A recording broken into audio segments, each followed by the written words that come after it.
আমি আজকে যে রেসিপিটা দেখাবো সেটা হচ্ছে আমড়া দিয়ে মরলা মাছ।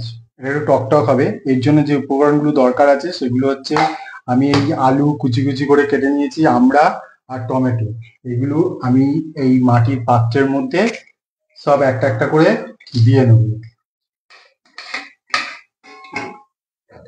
এর সঙ্গে দেবো আদা রসুন পেঁয়াজ বাটা,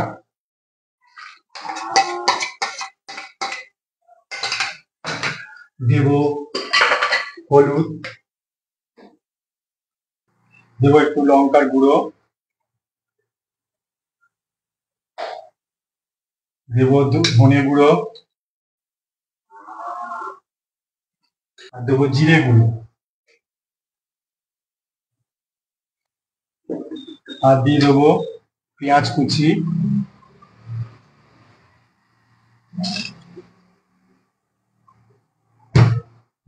আর দিয়ে দেবো কাঁচা লঙ্কা বাটা। ঝালটা আপনাদের স্বাদ নিয়ে, যে যতটা ঝাল খায় সেই বুঝিয়ে দেবেন। এবার দিয়ে দেবো স্বাদ মতো লবণ,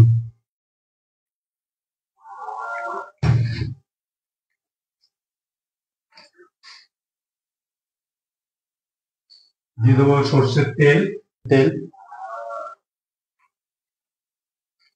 এবার দিয়ে দেবো মাছটা,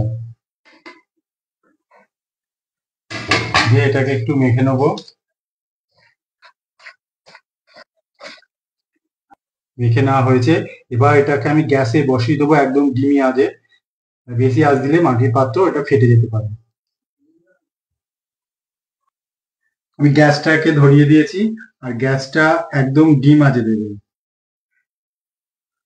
প্রথমে একটু থাকবে, আঁচটা একটু জোর থাকবে, তারপরে এটাকে একদম আস্তে করে দেবেন।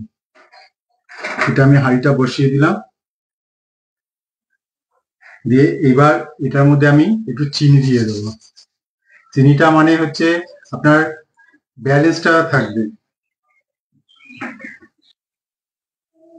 এবার এটাকে আমি ঢেকে দেবো। এবার এই 1-2 মিনিট এটা একটু আঁচটা বাড়ানো থাকবে, তারপরে আমি আঁচটা কমিয়ে দেবো, নাহলে এটা মাটির পাত্র ভেঙে যেতে পারে। ঢাকনাটা আমি তুলে দেখবো, দেখুন এটা গরম হয়ে গেছে হাঁড়িটা। এবার আমি আঁচটাকে একদম ডিমে করে দেবো, একদম আস্তে আস্তে এটা হোক। এটা এই 15-20 মিনিট, 15 মিনিট মিনিমাম এটাকে হতে দিতে হবে।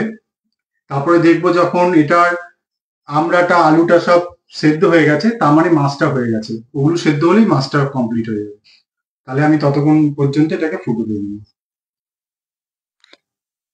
15 মিনিট হয়ে গেছে।